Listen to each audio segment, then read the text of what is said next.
A packed room at Portland City Hall as councilors debate the future of the city's children's programs. Thanks for joining us for Queen 6 News at 5. I'm Elizabeth Din. And I'm Mia Villanueva. That money was up in the air until late this afternoon, and people packed City Hall chambers to give their opinions. Our Joey Vaca sat in on this afternoon's meeting. So, Joey, what's the latest on this?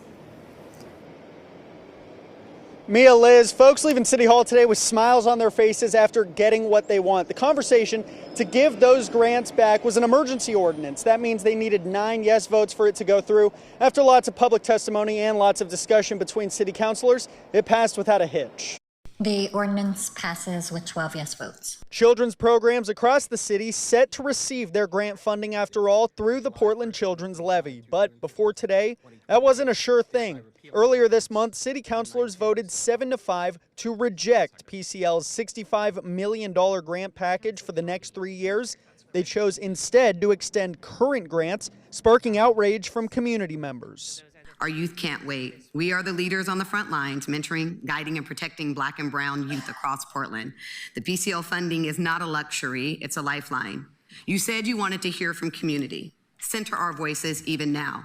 You heard from our community when we said we wanted new, small, and emerging organizations to access PCL funding.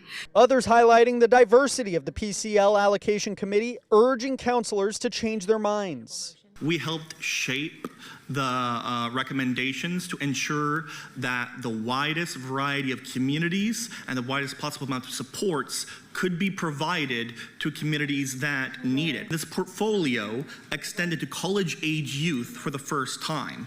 Even with less funding, we were getting it out to more organizations than ever before in an equitable way. Councilor Steve Novick was one of the 5 to vote against rejecting the grants at the start of June. Today, he introduced an ordinance to reverse that and give those grants as first recommended. After much discussion, it passed unanimously. I have something of a reputation for making mistakes and then apologizing repeatedly until I'm blue in the face, sometimes over a period of years.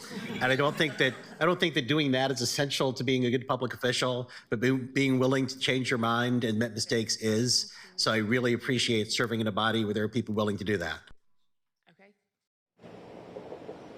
Novick also took time to thank community members who came out to testify without knowing if they'd even get the chance to, and other council members apologizing to those in the crowd, saying they got the first vote wrong, but they were glad to change it today. Live in downtown Portland, Joey Vaca, Queen 6 News.